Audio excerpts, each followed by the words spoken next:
Merhaba, Elit Garaj'dan herkese selamlar. Aracımız Mini Cooper, V38 kodlu motor, 3 silindir benzinli. Aracımızda kambil arızası vardı. Eksantrik sensörlerini yer değiştirdik. Emme tarafını egzoz tarafını emmeye taktık. Arıza değişmedi. Yine emme tarafında kalıyordu. Kültür kapağını söktük. Yaklaşır mısın kardeşim böyle? Yaptığımız kontrollerde emme tarafı vanosunu görüyorsunuz bakın.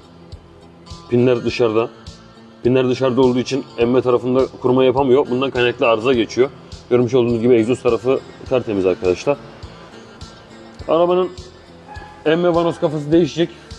Bu problemi çözmüş olacağız. BMW Mini Cooper bizim işimiz. Elit Garaj'ın işi. Bizi görmeden karar vermeyin. Teşekkür ederim.